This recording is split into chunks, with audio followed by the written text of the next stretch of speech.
اعوذ باللہ من الشیطان الرجیم بسم اللہ الرحمن الرحیم الذین یؤمنون بالغیب ویقیمون الصلاة ومما رزقناہم ینفقون صدق اللہ العظیم وصدق رسولہ النبی الکریم۔ اللہ رب العزت سے دعا ہے کہ اللہ تعالی ہمیں علم نافع عطا فرمائے اور اس علم کی بدولت ہمیں اسلام، اپنے والدین اور ملک پاکستان کی خدمت کرنے کی توفیق عطا فرمائے، آمین بجاہ النبی الامین۔ ابھی جو سورہ بقرہ پارہ نمبر 1 اس کی آیہ نمبر 3 کی تلاوت کرنے کا شرف حاصل ہوا۔ اس میں اللہ رب العزت ارشاد فرماتا ہے الذین یؤمنون بالغیب، وہ لوگ جو بغیر دیکھے ایمان لاتے ہیں، وَيُقِيمُونَ الصَّلَاةَ اور نماز قائم کرتے ہیں، وَمِمَّا رَزَقْنَاهُمْ يُنْفِقُونَ اور ہمارے دیے ہوئے رزق میں سے کچھ خرچ کرتے ہیں، یعنی کہ اللہ رب العزت کی راہ میں خرچ کرتے ہیں۔ الذین یؤمنون بالغیب، وہ لوگ جو بغیر دیکھے ایمان لاتے ہیں، جو بغیر دیکھے ایمان لاتے ہیں۔ قرآن مجید اور احادیث میں نماز کے حقوق کی ادائیگی کے ساتھ ساتھ نماز پڑھنے والوں کے فضائل بھی بیان کیے گئے ہیں، اور نہ پڑھنے والوں کے لیے اس کی مذمت بھی کی گئی ہے۔ چنانچہ سورہ مومنون میں اللہ رب العزت ارشاد فرماتا ہے قد افلح المؤمنون الذین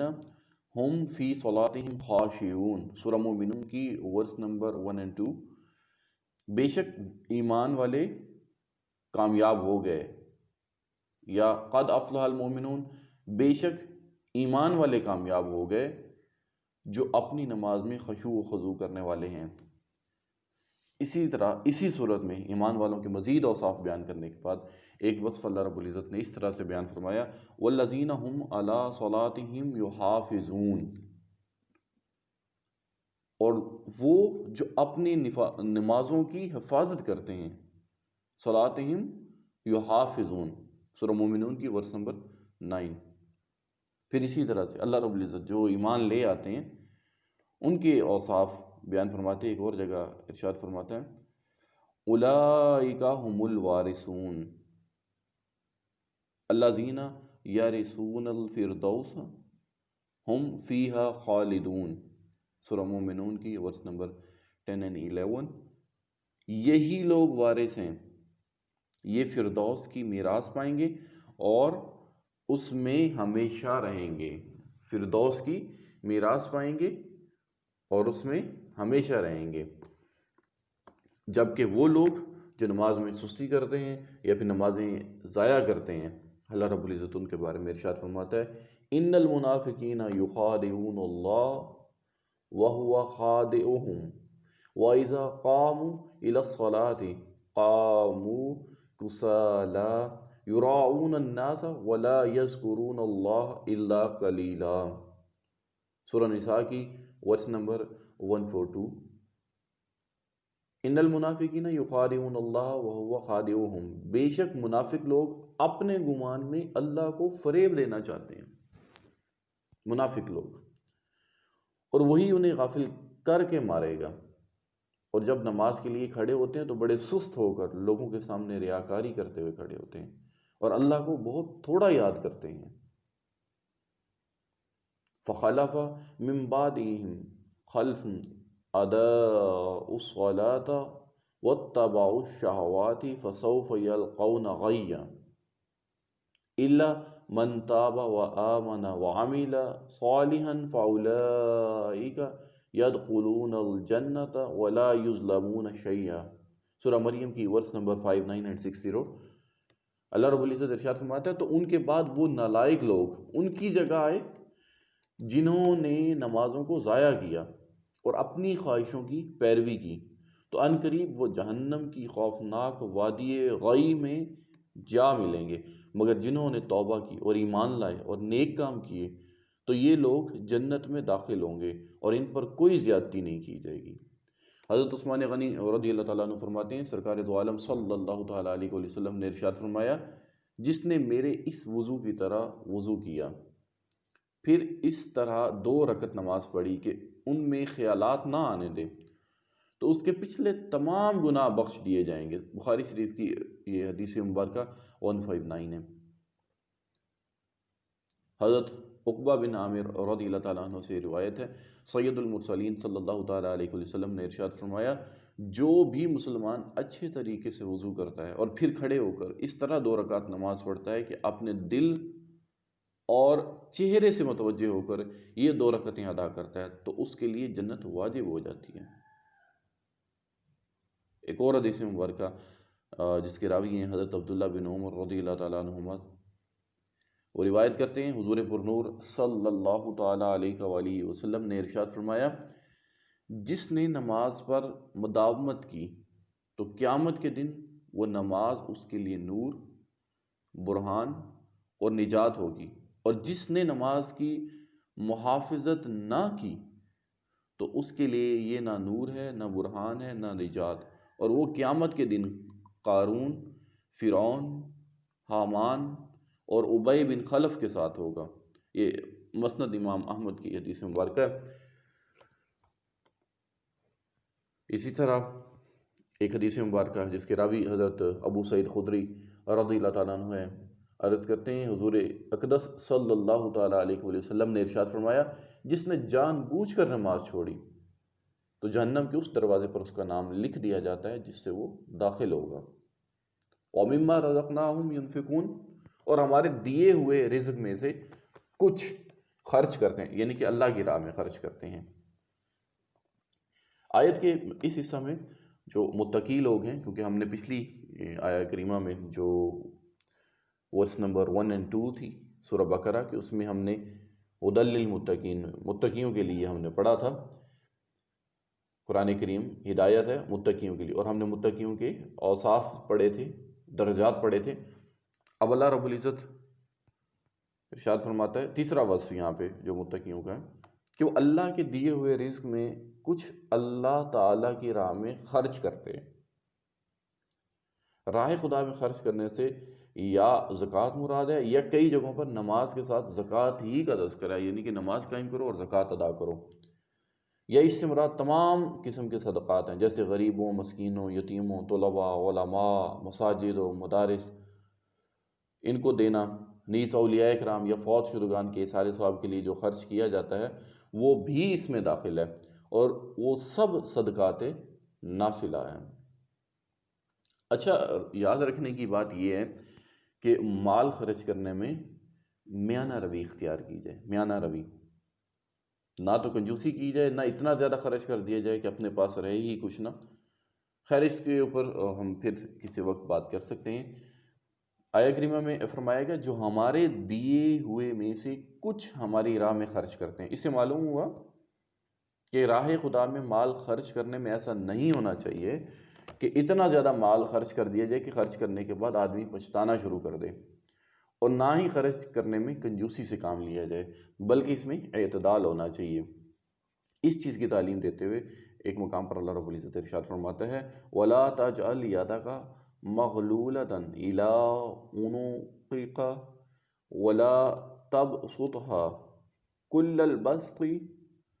فَتَقْعُدَ مَلُومًا مَحْسُورًا۔ سورہ بنی اسرائیل کی ورس نمبر 29۔ اور اپنا ہاتھ اپنی گردن سے بندھا ہوا نہ رکھو اور نہ پورا کھول دو کہ پھر ملامت میں، حسرت میں بیٹھے رہ جاؤ۔ اور کامل ایمان والوں کا وصف بیان کرتے ہوئے اللہ رب العزت ارشاد فرماتا ہے، وَالَّذِينَ إِذَا أَنفَقُوا لَمْ يُسْرِفُوا وَلَمْ يَقْتُرُوا وَكَانَ بَيْنَ ذَلِكَ قَوَامًا۔ فرقان ورس نمبر 67۔ اور وہ لوگ کہ جب خرچ کرتے ہیں تو نہ حد سے بڑھتے ہیں اور نہ تنگی کرتے ہیں، ان دونوں کے درمیان اعتدال سے رہتے ہیں۔ اگلی آیہ مبارکہ، وَالَّذِينَ يُؤْمِنُونَ بِمَا أُنزِلَ إِلَيْكَ وَمَا أُنزِلَ مِن قَبْلِكَ وَبِالْآخِرَةِ هُمْ يُوقِنُونَ، اور وہ ایمان لاتے ہیں اس پر جو تمہاری طرف نازل کیا اور جو تم اس سے پہلے نازل کیا گیا، جو تم سے پہلے نازل کیا گیا، اور وہ آخرت پر یقین رکھتے ہیں۔ وَالَّذِينَ يُؤْمِنُونَ بِمَا أُنزِلَ إِلَيْكَ، اور وہ ایمان لاتے ہیں اس پر جو تمہاری طرف نازل کیا، اس آیت میں اللہ رب العزت اہل کتاب کے وہ مومنین کو مراد کر رہا ہے جو اپنی کتاب پر اور پچھلی آسمانی کتابوں پر اور انبیاء علیہ الصلاۃ والسلام پر نازل ہونے والی وحیوں پر ایمان لائے اور قرآن پاک پر بھی ایمان لائے۔ اس آیت میں ما انزل الیک سے مراد قرآن پاک اور پوری شریعت مراد ہے۔ اچھا، یہ جو قرآن کریم ہے یا پھر اللہ رب العزت کی جو کتابیں ہیں، ان پر ایمان لانے کا شرعی حکم یہ ہے، یاد رکھنے کی بات یہ ہے کہ جس طرح قرآن پاک پر ایمان لانا ہر مکلف پر فرض ہے، اسی طرح پہلی کتابوں پر ایمان لانا بھی ضروری ہے جو گزشتہ انبیاء کرام علیہ الصلاۃ والسلام پر نازل ہوئی۔ البتہ ان کے جو احکام ہماری شریعت میں منسوخ ہو گئے ان پر عمل درست نہیں، مگر پھر بھی ایمان ضروری ہے۔ مثلا پچھلی کئی شریعتوں میں بیت المقدس قبلہ تھا، لہٰذا اس پر ایمان لانا ہمارے لیے ضروری ہے، مگر عمل یعنی کہ نماز میں بیت المقدس کی طرف منہ کرنا جائز نہیں ہے، یہ حکم منسوخ ہو چکا ہے۔ اور یاد رکھنے کی ایک اور بات یہ بھی ہے کہ قرآن کریم سے پہلے جو کچھ اللہ تعالیٰ نے اپنے انبیاء کرام علیہ الصلوۃ والسلام پر نازل فرمایا، ان سب پر اجمالاً ایمان لانا فرض عین ہے، یعنی یہ اعتقاد رکھا جائے کہ اللہ تعالیٰ نے گزشتہ انبیاء کرام علیہ الصلوۃ والسلام پر کتابیں نازل فرمائیں اور ان میں سے جو کچھ بھی بیان فرمایا گیا سب حق ہے۔ قرآن شریف پر یوں ایمان رکھنا فرض ہے کہ ہمارے پاس جو موجود ہے اس کا ایک ایک لفظ اللہ رب العزت کی طرف سے ہے اور برحق ہے۔ باقی جو اس کے تفصیلاً جاننا یہ فرض کفایہ ہے، جو تفصیل میں جا کر اسٹڈی کرنا، لہٰذا عوام جو ہے، مطلب جو عوام الناس عام لوگ جو ہیں،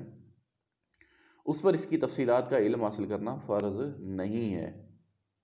جبکہ علماء موجود ہوں جنہوں نے یہ علم حاصل کر لیا ہو۔ وَبِالْآخِرَةِ هُمْ يُوقِنُونَ، اور وہ آخرت پر یقین رکھتے ہیں، یعنی متقی لوگ قیامت پر اور جو کچھ اس میں جزا و حساب وغیرہ ہے سب پر ایسا یقین رکھتے ہیں کہ اس میں ذرا بھی شک و شبہ نہیں ہے۔ اس میں اس بات کی طرف بھی اشارہ ہے کہ یہودیوں اور عیسائیوں کا آخرت کے متعلق عقیدہ درست